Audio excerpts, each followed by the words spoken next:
Assalamualaikum warahmatullahi wabarakatuh. Selamat datang di Teman Mimpi Abu Nawas, tempat berkumpulnya kisah-kisah lucu, unik, dan penuh hikmah dari sang legenda cerdik Abu Nawas. Suatu hari Baginda Raja pergi ke negeri tetangga. Ia disambut hangat oleh raja di sana. Baginda Raja juga disuguhi beberapa hiburan yang membuat Baginda Raja senang. Di antara hiburan yang bikin Baginda penasaran adalah pertunjukan sulap, di mana seorang pesulap dikubur hidup-hidup namun bisa lolos dan selamat, dan tiba-tiba si pesulap sudah berada di tempat lain. Baginda Raja pun berdecak kagum memuji kehebatan sang pesulap. Beberapa hari kemudian pulanglah Baginda Raja kembali ke istananya. Ia lalu bercerita kepada para punggawa istana tentang pertunjukan sulap yang luar biasa. "Memangnya sulap apa, Paduka?" tanya salah satu menterinya. "Ada pesulap dikubur hidup-hidup, tapi anehnya ia bisa selamat, dan tahu-tahu si pesulap sudah berada di tempat lain," terang Baginda Raja. Mendengar hal itu, para menteri istana hanya bisa geleng-geleng kepala. Mereka takjub akan kehebatan si pesulap. "Kira-kira di negeri kita ada enggak ya pesulap yang bisa melakukannya?" tanya Baginda Raja. "Wah, kami tidak yakin, Paduka, ada yang bisa. Tapi apa salahnya kalau kita coba undang semua pesulap dan Paduka tanya mereka satu persatu?" jawab sang menteri. "Tapi apa salahnya kalau dicoba, Paduka? Undang semua pesulap dan Paduka tanya mereka satu persatu," jawab sang menteri. Atas usulan menterinya, Baginda Raja lalu mengundang semua pesulap yang ada di kota Baghdad. Setelah semua pesulap sudah berkumpul di istana, satu persatu ditanya oleh Baginda Raja. "Aku ingin sebuah pertunjukan sulap di mana ada seorang dikubur hidup-hidup tapi bisa selamat. Apakah kau sanggup melakukannya?" Mendengar permintaan rajanya, si pesulap pertama mendadak ketakutan. "Ampun, Paduka yang mulia, hamba tidak bisa melakukannya. Ini sangat berbahaya. Sekali lagi, hamba mohon maaf, Paduka. Tolong jangan hukum hamba," pinta pesulap pertama. "Kamu kenapa ketakutan? Ini kan hanya permintaan saja. Kalau kamu tak bisa, ya saya tidak akan memaksa, dan saya tidak akan menghukum kamu," balas Baginda Raja. Begitu juga dengan pesulap kedua dan seterusnya. Mereka semua mengaku tak sanggup melakukannya. "Wah, sayang sekali, kalian semua tak ada yang mampu. Padahal bila di antara kalian ada yang bisa melakukannya, saya akan beri hadiah yang sangat besar," ucap Baginda Raja kepada para pesulap. Meski diiming-imingi hadiah menggiurkan, semua pesulap yang hadir masih saja tak ada yang berani. Kemudian penasihat istana menghampiri Baginda Raja. "Kenapa tidak dibuat sayembara saja, Paduka? Barangkali salah satu rakyat Paduka ada yang bisa melakukannya," saran penasehat istana. "Wah, benar juga katamu. Segera buatkan sayembara dan sebar sampai ke pelosok negeri," kata Baginda Raja. Maka para pegawai istana segera menyebar ke seluruh penjuru kota untuk mengumumkan sayembara yang telah dibuat oleh Baginda Raja. Barang siapa yang berani dikubur hidup-hidup dan bisa selamat, maka akan diberi hadiah 1000 dinar. Begitulah isi sayembara yang disampaikan kepada masyarakat. "Ini sayembara gila, mana ada yang berani. Hadiah tidak didapat, malah nyawa yang menghilang," celetuk salah satu warga. Sementara Baginda Raja yang tengah berada di istana masih menunggu seseorang yang sanggup mengikuti sayembara. Tidak lama kemudian datanglah seorang pemuda yang memberanikan diri mendaftar. "Apa kamu yakin mampu?" tanya Baginda Raja memastikan. "Saya akan mencobanya, Paduka," jawab si pemuda. "Oh, itu boleh-boleh saja. Tapi ingat, kalau kamu tidak selamat dan mati, kamu tidak akan mendapatkan hadiahnya," dan saya tidak akan bertanggung jawab, kata Baginda Raja memperingatkan. Sejenak si pemuda terdiam. Ia mengira akan tetap dapat hadiah meskipun dirinya harus mati. Si pemuda lalu mengurungkan niatnya mengikuti sayembara tersebut. Ampun Paduka, saya tidak jadi mengikuti sayembara. Saya kira walaupun saya mati, saya akan tetap dapat hadiah, ucap si pemuda. Baginda Raja pun terkejut dengan ucapan si pemuda. Kamu ini rela mengorbankan nyawamu hanya demi mendapatkan hadiah 1000 dinar? Tanya Baginda Raja penasaran. Ya benar Paduka, saya ini orang miskin dan saya ingin membahagiakan orang tua saya. Saya ingin memberikan mereka uang yang banyak meskipun saya merelakan nyawa saya, jawab si pemuda. Mendengar hal itu, hati Baginda Raja seketika tersentuh. Dalam hati Baginda berkata, betapa berbaktinya pemuda ini sampai ia rela kehilangan nyawanya hanya demi untuk membahagiakan orang tuanya. Rasa iba Baginda Raja bertambah saat melihat penampilan si pemuda yang hanya mengenakan baju seadanya. Wahai anak muda, kemarilah, ini ada uang 100 dinar untukmu, bawalah pulang dan berikan kepada orang tuamu, kata Baginda Raja sambil menyerahkan uangnya. Betapa bahagianya si pemuda. Ia tak menyangka akan mendapatkan hadiah sejumlah uang yang sangat banyak. Terima kasih Paduka, hamba tak tahu harus berkata apa. Orang tua hamba pasti akan sangat bahagia, ucap si pemuda dengan mata berkaca-kaca. Ia pun lalu pamit pulang dan meninggalkan istana dengan membawa uang 100 dinar. Selepas kepergian si pemuda, tiba-tiba datang Abu Nawas menghadap Baginda Raja. Ada perlu apa Abu Nawas? Kenapa datang kemari? Tanya Baginda Raja. Loh, bukannya Paduka membuat sayembara? Kedatanganku ke sini tentu saja untuk mengikuti sayembara, jawab Abu Nawas. Kamu ini jangan aneh-aneh Abu Nawas. Kamu kan bukan seorang pesulap, balas Baginda Raja. Tapi sayembara itu kan berlaku untuk siapa saja. Kenapa saya tidak boleh ikut Paduka? Protes Abu Nawas. Bukan tidak boleh Abu Nawas, kamu tahu sendiri kan resikonya. Kalau kamu gagal, kamu bisa mati Abu Nawas. Dan saya tak mau ada rakyatku yang mati konyol karena kebodohannya, tutur Baginda Raja. Paduka yang mulia, saya datang ke sini bukan untuk mencari mati, tapi untuk mencari hadiah, ujar Abu Nawas. Karena Abu Nawas terus mendesaknya, akhirnya Baginda Raja mempersilahkan Abu Nawas mengikuti sayembara. Paduka yang mulia, sebelum saya melakukannya, saya meminta satu permintaan. Berikan saya topi raja untuk menutupi kepala saya, pinta Abu Nawas.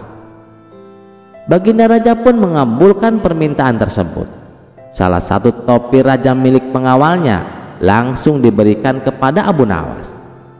Tanpa ada perasaan takut sedikit pun, Abu Nawas segera masuk ke dalam lubang tanah yang dalamnya sampai 5 meter. Baginda Raja kemudian menyuruh beberapa orang untuk menguruknya dengan tanah. Disinilah letak kecerdikan Abu Nawas mulai ditunjukkan. Setiap urugan tanah yang mengarah kepadanya, ia selalu menghindari dan menginjak-injaknya. Ia selalu memposisikan kedua kakinya agar selalu berada di atas tanah yang menguruknya. Ia berusaha semaksimal mungkin supaya kedua kakinya tidak terendam tanah urugan. Sementara Baginda Raja yang menyaksikan merasa penasaran dengan cara Abu Nawas bisa meloloskan diri. Ketika urugan tanah sudah sampai 2 meter, Abu Nawas masih tetap berada di atas tanah hingga akhirnya lubang tanah yang dalamnya 5 meter itu sudah tertutup rapat, urugan tanah rata dengan permukaan. Sedangkan Abu Nawas dengan tenangnya berdiri di atas urugan tanah tersebut. Wahai Paduka yang mulia, lihatlah, saya selamat dan masih hidup, teriak Abu Nawas. Baginda Raja pun tertawa terpingkal-pingkal dengan kelakuan Abu Nawas. Baginda Raja tak menyangka dengan cara Abu Nawas yang sangat konyol tapi juga cerdik. Dan atas keberhasilannya, Abu Nawas lalu diberikan hadiah sejumlah uang 1000 dinar. Kisah selanjutnya. Di sudut kota Baghdad tersembunyi sebuah rumah kosong yang sudah lama ditinggalkan. Rumah itu terkenal sebagai tempat angker, penuh dengan cerita tentang penampakan dan suara-suara aneh di malam hari. Tapi siapa yang cukup berani untuk mendekatinya? Tentu saja Abu Nawas. Suatu malam, karena sebuah taruhan konyol dengan teman-temannya, Abu Nawas nekat masuk ke rumah hantu itu. Ia tertawa kecil sambil berkata, "Apa itu hantu? Paling-paling hanya kucing kelaparan." Namun, begitu ia melangkahkan kaki ke dalam, suasana berubah. Rumah itu sunyi, terlalu sunyi.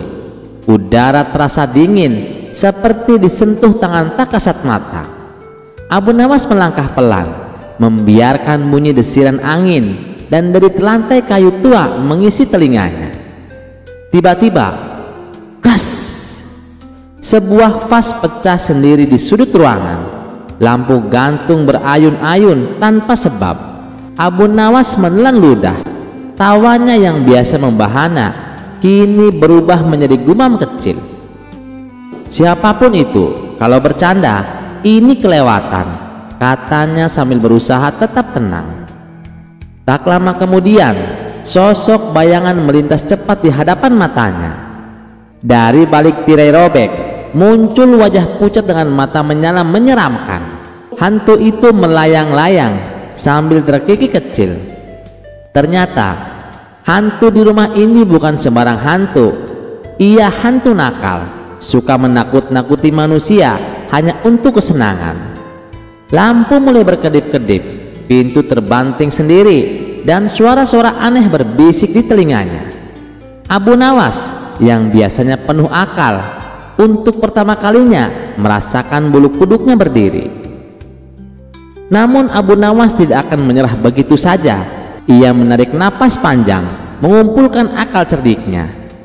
"Aha," pikirnya, "kalau hantu ini suka bermain, kenapa aku tidak balas bermain?" Dengan cepat ia mulai bermain peran. Ia pura-pura menjadi hantu juga, melolong, berguling-guling di lantai, dan berbicara dengan suara menyeramkan. Saat hantu nakal mendekat, Abu Nawas malah berteriak lebih keras, "Aku adalah hantu baru di sini. Pergi kau. Ini wilayahku sekarang." Hantu itu terkejut. Tidak pernah sebelumnya ada manusia yang berani menakut-nakuti balik. Mulailah permainan kucing dan tikus antara Abu Nawas dan hantu nakal. Kadang Abu Nawas bersembunyi di balik pintu, kadang melompat dari balik lemari, membuat hantu itu ketakutan sendiri. Hantu nakal mencoba membalas dengan trik-trik lamanya, menggerakkan benda-benda, meniup lilin, menciptakan bayangan aneh. Tapi Abu Nawas selalu punya akal. Ia menggunakan cermin untuk membuat pantulan seram, meniupkan benda ke udara agar terlihat seperti kabut, bahkan membuat suara-suara menyeramkan dari mulutnya sendiri. Kejar-kejaran itu berlangsung seru, kadang menegangkan, kadang membuat tertawa. Akhirnya, karena kelelahan dan kebingungan, hantu nakal pun menyerah. Dengan suara gemetar ia berkata, "Baiklah manusia aneh, kamu menang, pergilah dan jangan kembali lagi." Abu Nawas pun keluar dari rumah itu sambil tertawa lebar, meninggalkan hantu yang masih berbidik ketakutan di dalam.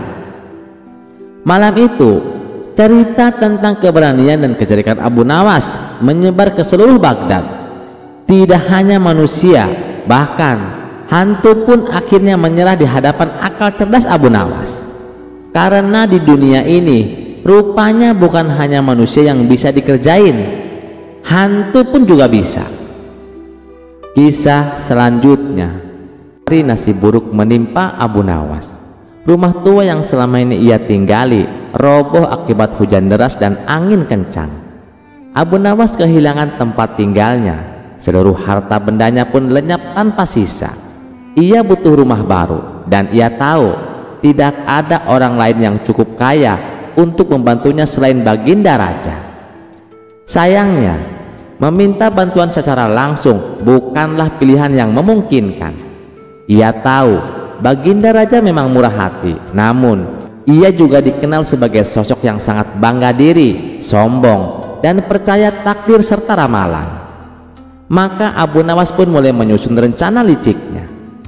Malam itu Abu Nawas duduk termenung di bawah langit penuh bintang. Ia berpikir, lalu tersenyum penuh arti.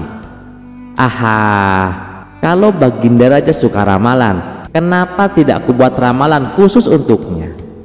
Ia segera mengarang sebuah kisah mimpi mistis penuh simbol, pesan langit, dan tentu saja rumah mewah. Keesokan harinya, dengan jubah compang-camping tapi gaya berjalan bak bangsawan, Abu Nawas masuk ke istana. Ia berpura terengah-engah, seakan baru terbangun dari mimpi panjang yang mengguncang hidupnya. "Wahai Baginda Raja," kata Abu Nawas dengan suara berat dan penuh drama, "aku datang membawa kabar dari langit." Sultan yang tengah bersantai mendongak penasaran. "Apa maksudmu, Abu Nawas?" Abu Nawas melanjutkan, "Maaf Baginda, semalam aku bermimpi didatangi 7 malaikat dan 1 jin penjaga takdir. Mereka berkata bahwa keberlangsungan kerajaanmu bergantung pada sebuah rumah megah yang dibangun sesuai kemuliaan namamu." Sultan terbelalak. "Rumah? Benar Baginda. Rumah itu harus dibangun dengan taman yang menghadap ke arah matahari terbit.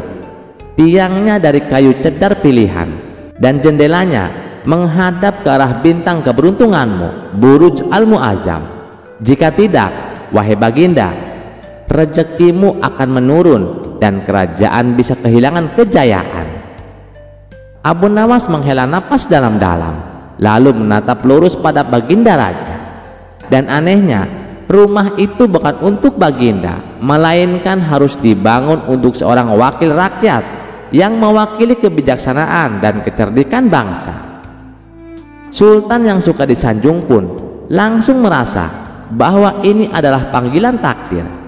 "Dan orang itu yang kau maksud adalah dirimu sendiri, Abu Nawas?" tanya Baginda Raja. "Aku tidak berani berkata begitu Baginda," jawab Abu Nawas sambil menunduk rendah. "Namun dalam mimpi itu Baginda, malaikat menyebut namaku 3 kali." Baginda terpesona. Dalam benaknya, mimpi itu bukan hanya ramalan, itu adalah perintah langit. Ia merasa bangga, bahkan surga mempercayainya untuk menjaga takdir kerajaan melalui pembangunan rumah mewah untuk Abu Nawas. "Baiklah," kata Baginda mantap, "panggil arsitek terbaik." "Baiklah," kata Baginda mantap, "panggil arsitek terbaik. Bangun rumah sebagaimana yang digambarkan Abu Nawas." Abu Nawas pura-pura menolak, lalu dengan berat hati menerima takdir tersebut. Dalam hatinya, ia menarik kegirangan. Beberapa bulan kemudian, rumah baru yang megah berdiri indah di pinggir sungai dengan taman rapih, pilar tinggi, dan jendela-jendela indah menghadap ke arah bintang keberuntungan. Abu Nawas tinggal di dalamnya dengan nyaman tanpa mengeluarkan 1 keping pun uang, dan Baginda Raja, ia masih tersenyum bangga mengira dirinya telah menyelamatkan nasib kerajaan. Masyarakat Baghdad pun hanya bisa menggeleng-geleng kepala sambil berkata, "Abu Nawas lagi-lagi menang." Dan yang ia tipu kali ini tidak lain adalah sang penguasa sendiri. Kisah ini kembali membuktikan bahwa kecerdikan dapat mengalahkan kekuasaan. Dengan 1 mimpi palsu dan 1 juta kepandaian, Abu Nawas berhasil mendapatkan rumah mewah tanpa harus membayar. Sementara Baginda Raja yang terlalu percaya pada mimpi dan sanjungan menjadi korban dari permainan sang penipu ulung. Apakah Abu Nawas akan terus berhasil dengan tipu dayanya? Mari kita simak kisah selanjutnya. Di suatu pagi yang cerah di kota Baghdad, suasana istana tampak lebih tegang dari biasanya. Baginda Raja duduk di singgasananya dengan alis berkerut. ia baru saja mendengar kabar dari beberapa pejabatnya bahwa rakyat mulai mengeluh karena Abu Nawas selalu lolos dari hukuman. Bahkan ketika membuat keonaran kecil, banyak yang merasa bahwa Abu Nawas diperlakukan terlalu istimewa. "Sudah cukup," ujar sang raja dengan nada kesal. "Abu Nawas terlalu bebas. Kali ini aku akan menjualnya di pasar." Para menteri yang mendengarnya saling berpandangan. Menjual manusia? Bahkan itu Abu Nawas. Tapi tidak satu pun berani membantah ide raja. Maka diutuslah pengawal untuk menangkap Abu Nawas. Abu Nawas yang saat itu tengah duduk santai di depan rumahnya sambil mengelus janggutnya, tampak tenang ketika para pengawal mendekat. "Abu Nawas, kau dipanggil raja," kata salah satu pengawal. Abu Nawas menyeringai. Ia pun langsung bergegas ke istana. Benar saja, sesampainya di istana, Baginda Raja berkata, "Abu Nawas, kau akan kujual di pasar, biar kau tahu rasanya menjadi budak." Abu Nawas mengangguk tenang. "Baiklah tuanku, asal harganya cocok dan tempatnya teduh." Raja makin kesal. Ia memerintah agar Abu Nawas diikat dan dibawa ke pasar esok pagi. Keesokan harinya, pasar Baghdad penuh sesak. Kabar tentang raja menjual Abu Nawas telah menyebar ke seluruh kota. Warga berkumpul dengan rasa penasaran. Pedagang, petani, pengemis, bahkan bangsawan berdatangan.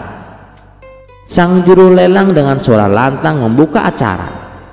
"Hadirin sekalian, hari ini atas perintah raja, kita akan melelang seorang budak istimewa, cerdas, licik, jenaka, dan sedikit menyebalkan. Inilah dia, Abu Nawas." Abu Nawas pun berdiri di atas panggung kecil, tangannya terikat, tapi tetap senyum lebar. Ia melambaikan tangan ke kerumunan seolah artis terkenal. "Siapa yang mau menawar?" teriak juru lelang. Seorang saudagar kaya mengangkat tangan. 50 dinar emas.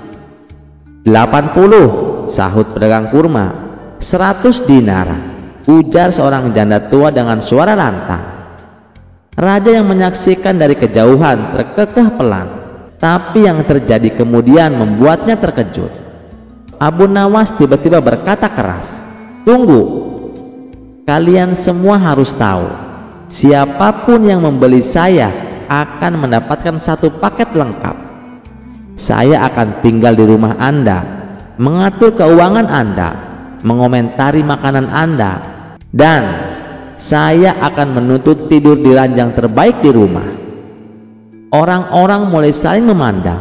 "Tunggu, belum selesai," lanjut Abu Nawas. "Saya juga mendengur dengan sangat keras, dan saya suka bernyanyi tengah malam." Kerumunan mulai tertawa. "Satu lagi," kata Abu Nawas dengan suara tenang, "saya punya kebiasaan unik. Saya selalu bertanya kenapa ini dan kenapa itu sepanjang hari. Saya akan membuat hidup Anda penuh filosofi atau frustasi." Saudagar yang menawarkan 100 dinar langsung mundur. Janda tua pura-pura batuk dan pergi. Pedagang kurma berbisik ke istrinya, "Untung belum dibayar." Raja terperanjat. "Apa maksudnya ini?" Juru lelang bingung. Apa ada yang masih ingin menawar?" Tiba-tiba Abu Nawas berseru, "Saya punya ide. Karena tidak ada yang mau membeli saya, bagaimana kalau saya yang akan membeli diri saya sendiri?" Orang-orang tertawa keras. Bahkan beberapa pengawal nyaris tak bisa menahan senyum. Abu Nawas lalu berteriak, "Aku tawar diriku sendiri 1 dinar perak." 2 dinar, kata seorang anak kecil ikut-ikutan. 5 dinar, dengan syarat aku tidak perlu pulang dengannya, canda seorang lelaki tua. Pasar berubah menjadi panggung hiburan. Baginda Raja menutupi wajahnya dengan jubah antara malu dan tertawa. Abu Nawas memandang ke arah baginda raja, lalu membungkuk, "Wahai tuanku, apakah kau sekarang ingin aku lanjut dijual, atau aku kembali ke istana sebagai penasihat lucumu?" Raja akhirnya bangkit dari tempat duduknya dan berkata, "Cukup Abu Nawas, kau berhasil lagi mengubah hukuman menjadi pesta." Abu Nawas mengangkat alis. "Apakah itu berarti saya dapat bonus tuanku?" Raja tak kuasa menahan tawa. "Bawa dia kembali ke istana, tapi jangan diberi dia ranjang terbaik." Orang-orang di pasar bersorak, dan cerita tentang Abu Nawas yang dilelang tapi malah melelang dirinya sendiri pun menyebar ke seluruh penjuru Baghdad, bahwa tak ada yang bisa mengalahkan kecerdikan si pujangga gila itu.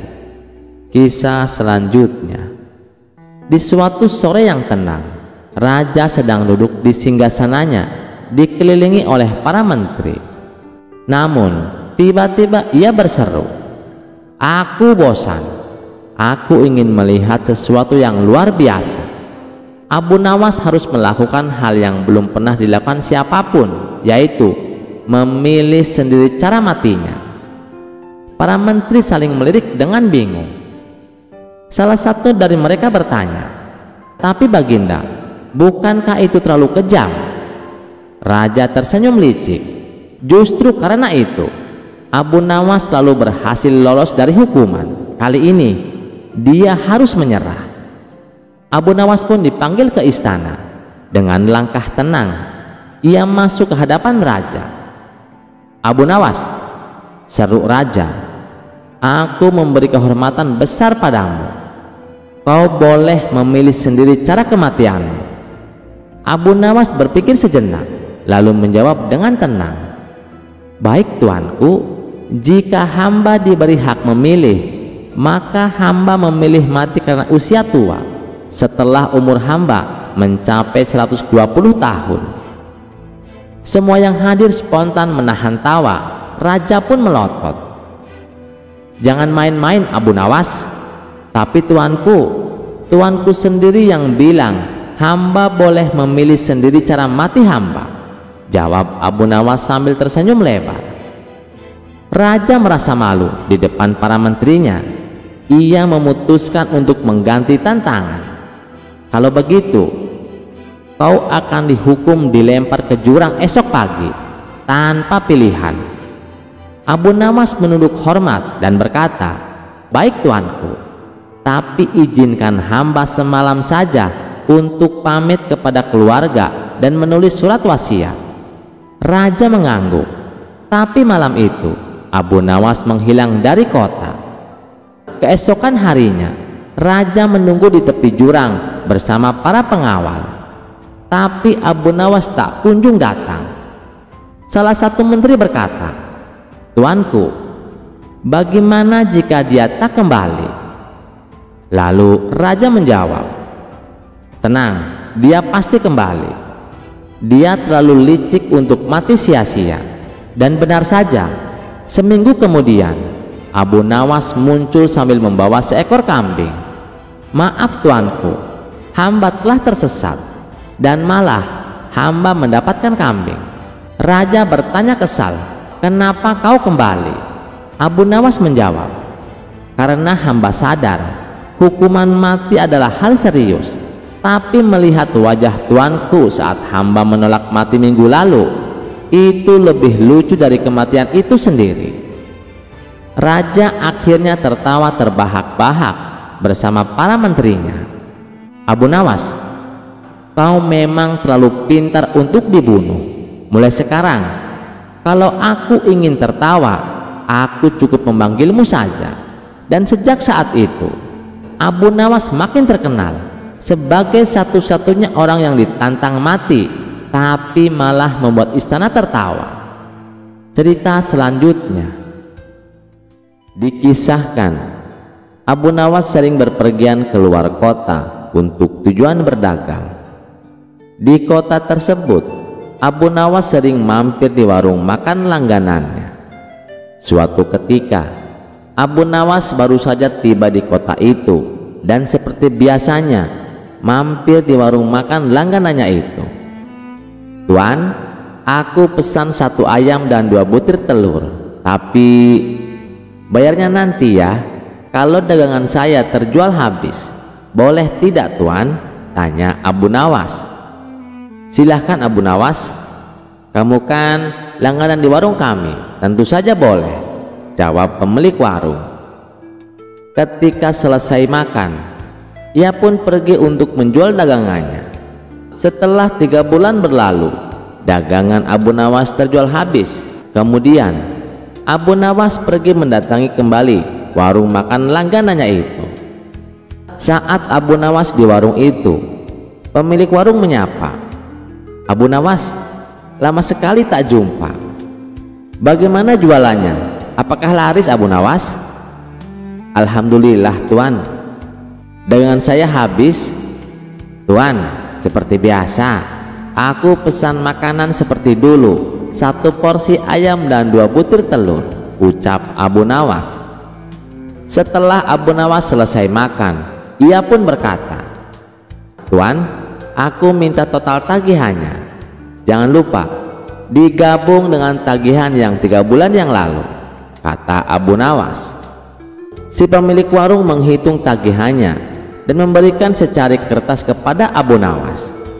"Ini total tagihannya, cukup 200 dirham saja," kata si pemilik warung tersebut. "Apa? 200 dirham? Itu untuk 2 porsi ayam dan 4 butir telur. Kamu mau memerasku?" tanya Abu Nawas emosi. "Harga ini sudah cukup murah Abu Nawas. Coba kau pikir, ayam yang kau makan sejak 3 bulan yang lalu, jika setiap harinya dia bertelur, maka akan menghasilkan ayam-ayam yang banyak. Jika dijual akan menghasilkan ribuan dirham. Tapi aku hanya menyuruhmu membayar 200 dirham saja," kata si pemilik warung. "Ini tidak adil. Ini hanya akal-akalan kamu saja," kata Abu Nawas. Mereka pun berdebat tanpa hasil dan memutuskan menghadap ke Tuan Hakim. Ketika keduanya menemui hakim, ternyata hakim berpihak kepada pemilik warung. Lalu hakim bertanya, "Apakah kalian berdua telah menyepakati harga sejak 3 bulan yang lalu?" tanya Tuan Hakim. "Tidak Tuan Hakim," jawab Abu Nawas. "Kalau begitu, ayam yang kau makan kemungkinannya bisa menghasilkan ratusan ayam dan telur," tutur Tuan Hakim. "Ya, itu mungkin saja. Tapi kalau ayamnya hidup, sedangkan ayam yang kumakan sudah mati dan dimasak," balas Abu Nawas. Namun pendapat Abu Nawas tidak dihiraukan oleh Tuan Hakim karena cenderung memihak pada pemilik warung tersebut. "Aku minta kasus ini ditangguhkan sampai besok pagi karena waktu sudah menjelang sore," pinta Abu Nawas. Permintaan Abu Nawas pun dikabulkan Tuan Hakim. Seharian Abu Nawas memikirkan cara agar bisa memenangkan kasus tersebut. Pada esok harinya berangkatlah Abu Nawas menuju rumah Tuan Hakim. Setibanya di sana, ternyata si pemilik warung sudah datang lebih awal. "Kenapa kau terlambat dan membuat mereka menunggu?" tanya Tuan Hakim. "Maaf Tuan Hakim, tadi ada tamu bisnis. Ia minta gandum untuk ditanam. Terpaksa aku harus merebusnya dahulu dan setelah matang, aku berikan kepadanya untuk ditanam. Itulah yang membuatku datang terlambat," kata Abu Nawas.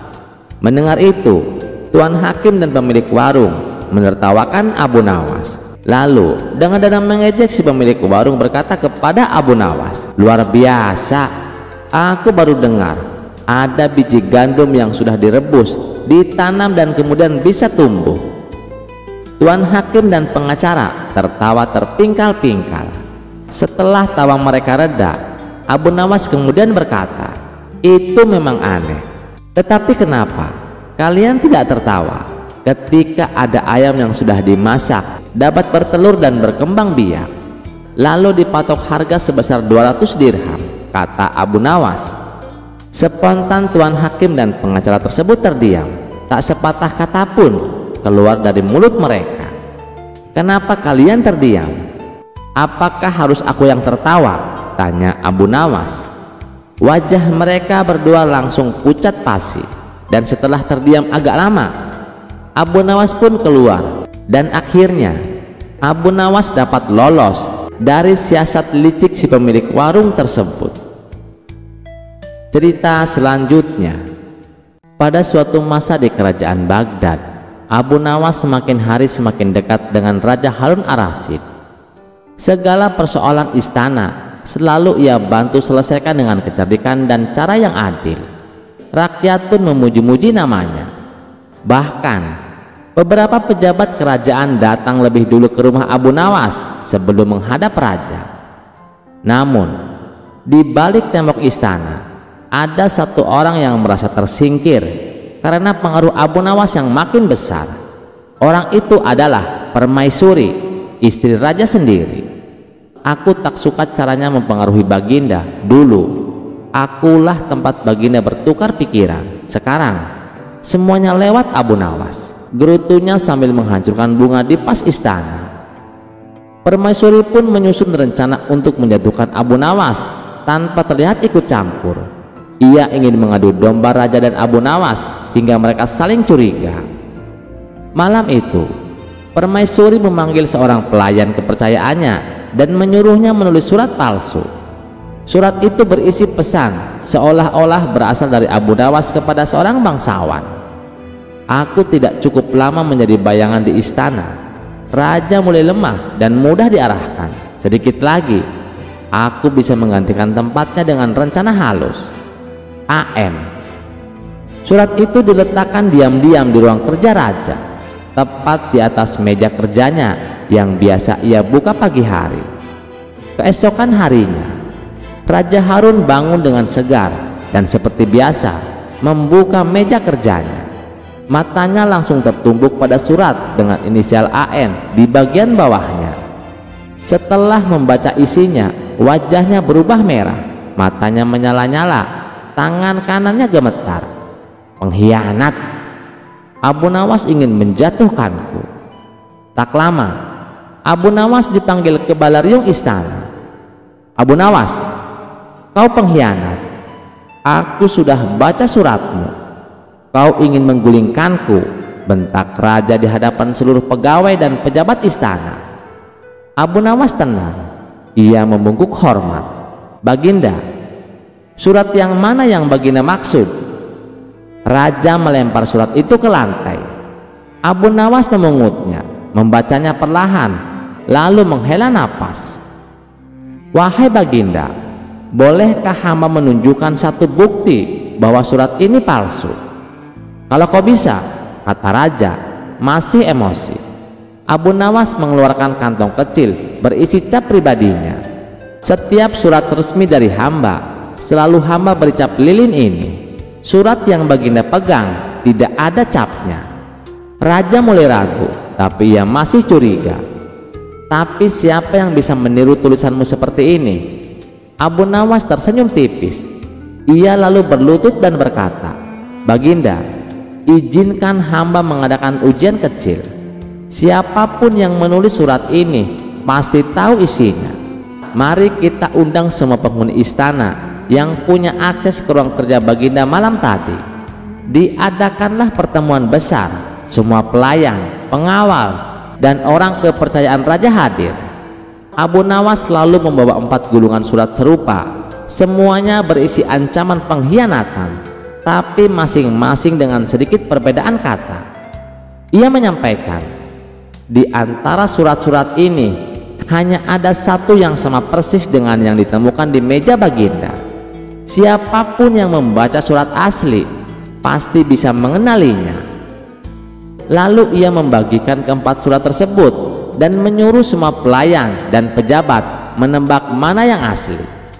Tak ada yang bisa menjawab kecuali satu orang. Pelayan kepercayaan Permaisuri tanpa sadar menunjuk surat yang benar. Semua orang terdiam. Abu Nawas melangkah pelan. "Baginda, bukankah hanya pelaku yang bisa tahu isi aslinya?" Raja menatap pelayan itu tajam. "Siapa yang menyuruhmu?" Pelayan gemetar. Ampun Baginda, hamba hanya disuruh menulis atas perintah permaisuri." Semua hadirin terdiam. Wajah raja berubah muram. Raja menatap permaisurinya dengan tatapan campur aduk antara marah dan kecewa. "Kenapa kau lakukan ini?" Permaisuri terisak. "Aku hanya merasa tak dianggap lagi Baginda. Semuanya tentang Abu Nawas." Raja menghela napas panjang. Dendam tak bisa dijadikan alasan untuk menghancurkan orang baik. Ia menoleh ke Abu Nawas. "Maafkan aku sahabatku. Aku hampir menghukum orang yang paling jujur di kerajaan ini." Abu Nawas membungkuk. "Tak ada yang perlu dimaafkan Baginda. Hamba mengerti. Tapi mulai hari ini mungkin akan lebih baik jika meja kerja Baginda diberi kunci gembok." Raja dan seluruh istana pun tertawa. Permaisuri setelah meminta maaf secara terbuka dihukum ringan dengan larangan campur tangan urusan istana selama sebulan. Kisah itu menjadi pelajaran bagi seluruh kerajaan.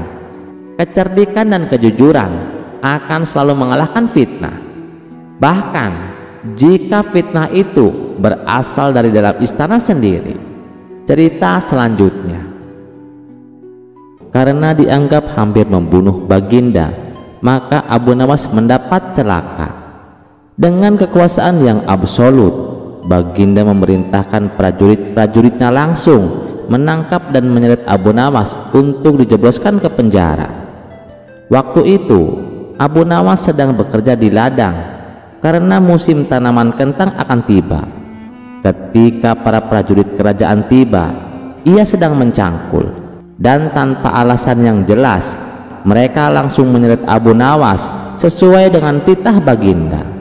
Abu Nawas tidak berkutik. Kini ia mendekam di dalam penjara. Beberapa hari lagi kentang-kentang itu harus ditanam, sedangkan istrinya tidak cukup kuat untuk melakukan pencangkulan. Abu Nawas tahu bahwa tetangga-tetangganya tidak akan bersedia membantu istrinya, sebab mereka juga sibuk dengan pekerjaan mereka masing-masing. Tidak ada yang bisa dilakukan di dalam penjara kecuali mencari jalan keluar. Seperti biasa, Abu Nawas tidak bisa tidur dan tidak enak makan. Ia hanya makan sedikit. Sudah 2 hari ia meringkuk di dalam penjara. Wajahnya murung. Hari ketiga, Abu Nawas memanggil seorang pengawal. Hari ketiga, Abu Nawas memanggil seorang pengawal. "Bisakah aku minta tolong padamu?" kata Abu Nawas membuka pembicaraan. "Apa itu?" kata pengawal itu tanpa gairah. "Aku ingin pinjam pensil dan selembar kertas. Aku ingin menulis surat untuk istriku. Aku harus menyampaikan sebuah rahasia penting yang hanya boleh diketahui oleh istriku saja." Pengawal itu berpikir sejenak, lalu pergi meninggalkan Abu Nawas. Ternyata pengawal itu menghadap Baginda Raja untuk melapor. Mendengar laporan dari pengawal, Baginda segera menyediakan apa yang diminta oleh Abu Nawas. Dalam hati Baginda bergumam, mungkin kali ini ia bisa mengalahkan Abu Nawas. Abu Nawas menulis surat yang berbunyi, "Wahai istriku, janganlah engkau sekali-kali menggali ladang kita, karena aku menyembunyikan harta karun dan senjata di situ, dan tolong jangan bercerita kepada siapapun."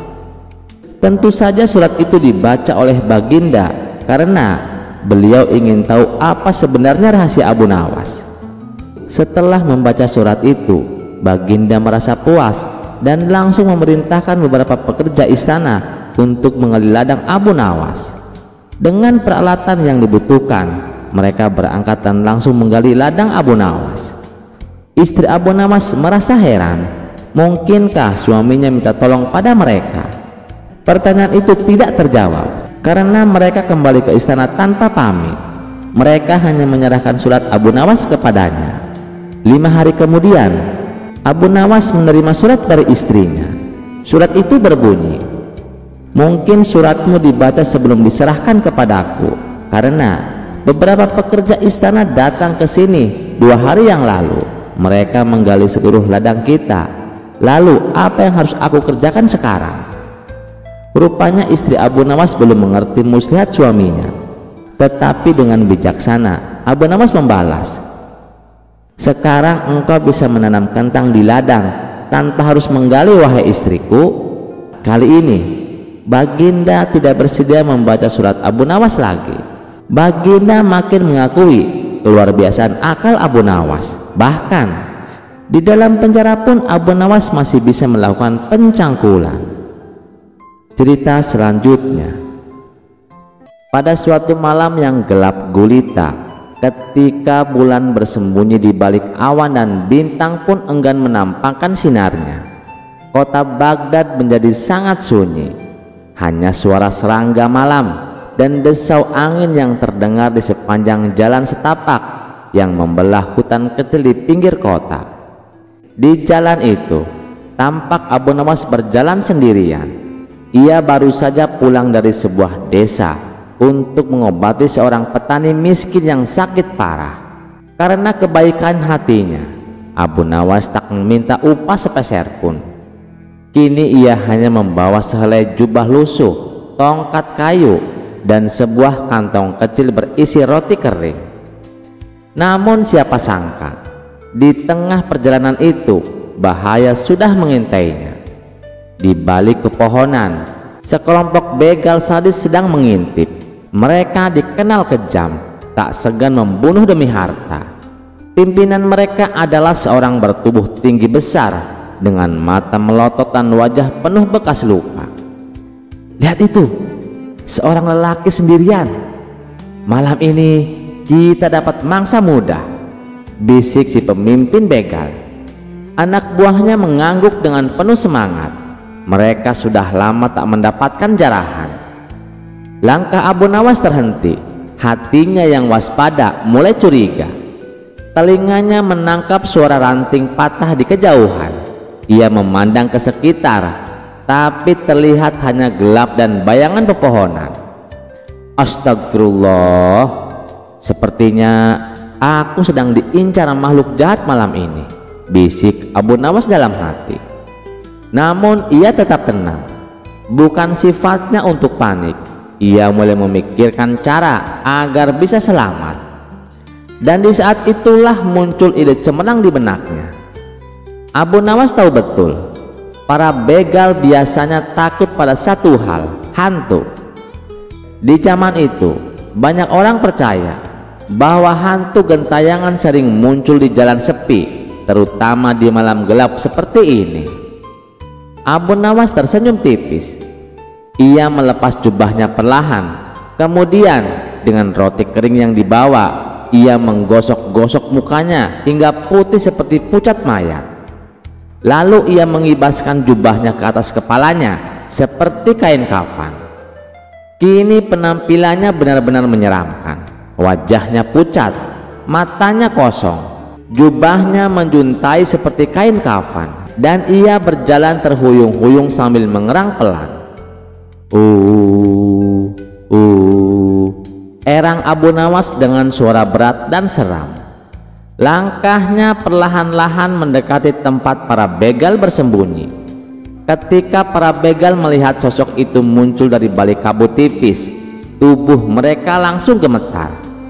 "Apa itu? Astagfirullah, jangan-jangan itu hantu," seru salah seorang anak buah begal. "Diam kau, mana ada hantu," bentak pimpinan mereka. Walau sebenarnya ia sendiri mulai berkeringat dingin, namun semakin dekat sosok itu, semakin nyata kengerian yang mereka rasakan. Wajah pucat, mata melotot tanpa berkedip, dan suara erangnya membuat bulu kuduk berdiri.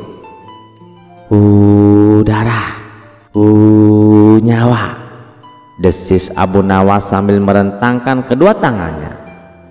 Seketika dua begal langsung lari terbirit-birit meninggalkan tempat persembunyian mereka.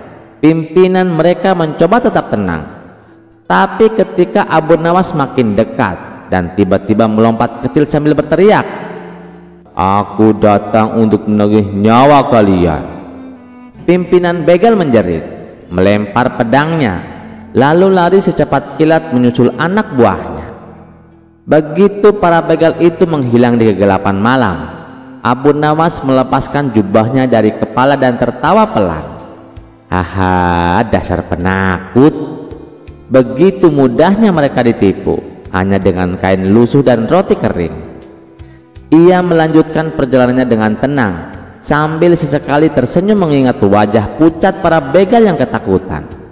Namun siapa sangka itu baru awal dari petualangan malam itu. Para begal ternyata tidak menyerah begitu saja. Tak lama kemudian, di sebuah tempat yang agak jauh, para begal berkumpul. Tidak mungkin itu hantu, pasti hanya orang yang menyamar, seru pimpinan mereka marah. Ia mengumpulkan keberanian dan mengajak anak buahnya untuk mengejar Abu Nawas. Kita harus menangkapnya. Kita permalukan dia karena telah mempermainkan kita. Maka bergegaslah mereka kembali ke jalan setapak itu, membawa obor untuk menembus gelap malam. Abu Nawas mendengar suara ramai dari kejauhan. Ia tahu para begal itu kembali lagi. Aku harus lebih cerdik lagi, pikirnya. Ia melihat ada sebuah pohon besar dengan akar menjulur. Di sana ia menggali sedikit tanah dengan tongkatnya, lalu berbaring setengah terkubur. Kain jubahnya dibentangkan menutupi tubuhnya, dan ketika para begal itu tiba, Abu Nawas kembali beraksi. Aku adalah arwah yang tertinggal di sini. Siapa yang berani menggangguku akan kutuntut nyawanya. Teriaknya keras, suaranya menggema di hutan. Para begal langsung membeku. Satu persatu obor mereka padam karena angin. Gelap total menyelimuti mereka. Tanpa pikir panjang, mereka lari tunggang langgang. Kali ini tak akan kembali lagi. Setelah para begal lari terbirit-birit, Abu Nawas perlahan bangkit dari persembunyian di balik akar pohon. Ia mengibaskan jubahnya, menghapus debu dari wajah dan tangannya. Alhamdulillah, selamat lagi, gumamnya sambil tersenyum. Namun Abu Nawas tahu betul malam itu masih panjang, dan bisa jadi para begal akan kembali dengan akal jahat lainnya. Oleh karena itu, ia memutuskan untuk mencari pelindungan di tempat yang lebih aman. Di kejauhan, samar-samar Abu Nawas melihat sebuah bangunan tua seperti gubuk kosong. Ia melangkah ke sana dengan hati-hati. Angin malam terasa semakin dingin dan hutan di sekelilingnya semakin menyeramkan. Sesampainya di gubuk tua itu, Abu Nawas membuka pintunya yang sudah reot. Ternyata di dalamnya hanya ada kursi patah, meja rusak, dan sebuah pelita mati di sudut ruangan. Namun bagi Abu Nawas itu sudah cukup. Ia duduk bersandar, menarik nafas lega dan memejamkan mata sejenak. Sementara itu, di sisi lain hutan, para begal yang lari tadi kini berkumpul dengan kelompok begal lainnya. Pimpinan mereka yang wajahnya masih pucat berteriak, "Kita dipermalukan.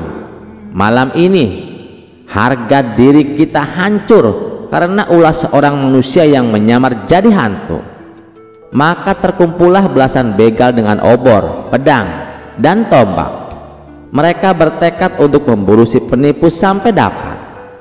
"Cari dia, jangan beri ampun," seru pemimpin mereka. Abu Nawas mendengar keributan dari kejauhan. Ia mengintip dari celah dinding gubuk dan melihat cahaya obor mendekat. "Wah, mereka bawa bala bantuan," batinnya. Namun kepandaian Abu Nawas memang tiada tanding. Ia segera mengambil pelita rusak itu dan menggantungnya di jendela. Lalu ia menyalakan potongan kain jubahnya agar tampak seperti cahaya api yang berkelap-kelip. Tak hanya itu, ia mengambil abu dari sudut gubuk dan menaburkannya ke wajah dan tangannya hingga benar-benar menyeramkan. Abu Nawas berdiri di jendela, lalu mengangkat kedua tangannya tinggi-tinggi sambil berteriak, "Aku penunggu gubuk ini. Siapa yang mengusik, akan kutarik rohnya." Suaranya menggema dan menakutkan. Para begal yang sudah siap menyerang mendadak berhenti langkahnya. Cahaya pelita yang berkelap-kelip dari dalam gubuk, suara mengerikan, dan penampakan sosok hitam dengan wajah abu membuat mereka menggigil. "Astagfirullah, itu bukan manusia, itu hantu beneran!" teriak salah seorang begal. "Lari, lari!" teriak yang lain, melempar tombaknya dan melompat ke semak-semak. Belasan begal bubar jalan, ada yang tersangkut di akar, ada yang tercebur ke kubangan, dan ada pula yang tersesat di hutan. Pimpinan mereka bahkan saking takutnya sampai pingsan di tempat. Melihat sang pemimpin tergeletak, Abu Nawas keluar dari gubuk, mendekati pria itu dan memercikkan air ke wajahnya. "Bangunlah wahai manusia, aku bukan hantu, aku Abu Nawas," bisiknya pelan. Sang pemimpin begal membuka mata melihat wajah Abu Nawas, lalu menangis. "Maafkan aku Tuan, aku telah berbuat jahat. Aku kira aku sudah mati," katanya terseduh-seduh. Abu Nawas tersenyum lembut. "Kalau kau benar-benar ingin bertobat, kembalilah ke jalan yang benar. Jangan jadi begal lagi. Kalau tidak, lain kali bisa jadi bukan aku yang kau temui, tapi benar-benar hantu yang mencabut nyawamu." Pimpinan begal mengangguk ketakutan, lalu berjanji, "Mulai malam ini aku berhenti jadi begal Tuan, demi Allah." Begitu fajar menyingsing, Abu Nawas melanjutkan perjalanannya kembali ke kota Baghdad. Di sepanjang jalan ia melihat tombak, pedang, dan obor para begal berserakan. Sesekali ia tersenyum mengingat betapa lucunya mereka lari ketakutan seperti anak kecil. Di pintu gerbang kota, beberapa warga mendengar kabar tentang hantu gubuk yang menakuti begal. Namun Abu Nawas hanya tersenyum dan berkata dalam hati, "Biarlah itu menjadi pelajaran bagi mereka semua, bahwa kejahatan tak akan pernah menang melawan kecerdikan." Hari-hari setelah kejadian itu, para begal yang selamat tersebar di berbagai sudut hutan. Ada yang tak berani pulang ke sarangnya, ada pula yang memilih sembunyi di desa-desa kecil. Pimpinan mereka, lelaki besar bertato bekas luka di wajahnya, benar-benar berubah. Ia kembali ke desanya, menjual pedangnya, lalu bekerja sebagai petani. Setiap kali ia melihat hutan atau mendengar suara angin malam, tubuhnya gemetar, mengingat malam di mana ia dipermalukan oleh hantu yang ternyata Abu Nawas. Beberapa anak buahnya juga mengikuti jejak sang pimpinan. Mereka kini menjadi tukang kayu, penarik gerobak, dan buruh di pasar. Tak satu pun berani lagi mengangkat senjata untuk merampok. Kabar ini tersebar dari mulut ke mulut. Warga Baghdad dan desa-desa sekitarnya merasa aman. Jalan malam kini lebih tenang. Orang-orang tak lagi takut dirampok. Beberapa hari setelah kejadian itu, kabar tentang hilangnya para begal dan munculnya hantu penunggu gubuk sampai ke telinga Baginda Raja Harun ar-Rasyid. Raja sangat penasaran, siapa gerangan hantu itu? Ataukah ini hanya akal-akalan seseorang, pikir sang raja. Maka dipanggillah Abu Nawas ke istana. Saat Abu Nawas tiba, raja tersenyum penuh arti. "Abu Nawas sahabatku, apakah kau mendengar kabar soal hantu gubuk yang menakuti para begal?" tanya raja. Abu Nawas menunduk dan tersenyum. "Hamba dengar Baginda, namun menurut hamba mungkin itu bukan hantu, melainkan seseorang yang cerdik menyamar untuk menyelamatkan diri." Raja tertawa terbahak-bahak. "Ah, hanya kau yang bisa berkata demikian. Katakan padaku, apakah itu perbuatanmu?" Abu Nawas mengangguk pelan. "Benar Baginda, itu hamba. Hamba hanya berusaha menyelamatkan diri tanpa menumpahkan darah siapapun. Karena hamba tahu nyawa itu amanah Allah." Raja memandang Abu Nawas dengan penuh kagum. luar biasa kau ini, tidak hanya cerdik, tapi juga penuh kasih. Kau layak mendapatkan hadiah." Raja memerintahkan bendahara istana untuk memberikan Abu Nawas emas dan kain sutra sebagai tanda terima kasih. Namun Abu Nawas menolak dengan halus. "Terima kasih Baginda, tapi biarlah emas dan sutra itu Baginda berikan kepada fakir miskin dan anak yatim. Hamba cukup diberi izin untuk pulang dengan selamat." Raja makin kagum pada Abu Nawas. "Kalau begitu, mulai hari ini aku tetapkan jalan tempat engkau menghadap para begal itu sebagai jalan yang bebas pajak untuk para pedagang kecil, sebagai kenangan atas keberanian." Abu Nawas membungkuk hormat. "Semoga Allah memberkahi Baginda." Waktu terus berlalu. Para mantan begal benar-benar menjadi orang baik. Ada yang membangun surau kecil di desanya, ada yang menjadi guru mengaji untuk anak-anak, dan ada pula yang membantu penjaga keamanan desa. Setiap bulan mereka berkumpul untuk berdoa agar diampuni dosa-dosa masa lalunya. Dan setiap kali mereka mengenang malam ketika bertemu hantu Abu Nawas, mereka tertawa geli sekaligus malu. Mereka sering berkata, "Seandainya malam itu kami pakai akal sehat, kami tak perlu lari tunggang langgang seperti dikejar malaikat maut." Nama Abu Nawas makin harum di kalangan rakyat. Setiap ada orang yang ditindas, mereka datang meminta nasihat padanya. Setiap ada yang ingin menipu rakyat kecil, mereka mengurungkan niat karena takut Abu Nawas akan membongkar kedoknya. Dan setiap orang yang lewat jalan tempat kejadian itu selalu berkata dalam hati, "Ingatlah, jangan zalimi orang lain, karena bisa jadi kau akan berhadapan dengan orang cerdik seperti Abu Nawas." Sahabat semua, dari kisah ini kita belajar bahwa kejahatan tak akan pernah menang melawan kecerdikan dan keberanian. Kekerasan bisa dihindari jika kita menggunakan akal sehat. Ampunan dan perubahan hati lebih mulia daripada membalas dendam. Dan yang paling penting, kebaikan itu menular. Satu akal cerdik Abu Nawas berhasil mengubah para begal menjadi orang baik. Terima kasih sudah mendengarkan cerita ini. Sampai jumpa di cerita selanjutnya. Jangan lupa like, share, dan subscribe channel Teman Mimpi. Wassalamualaikum warahmatullahi wabarakatuh.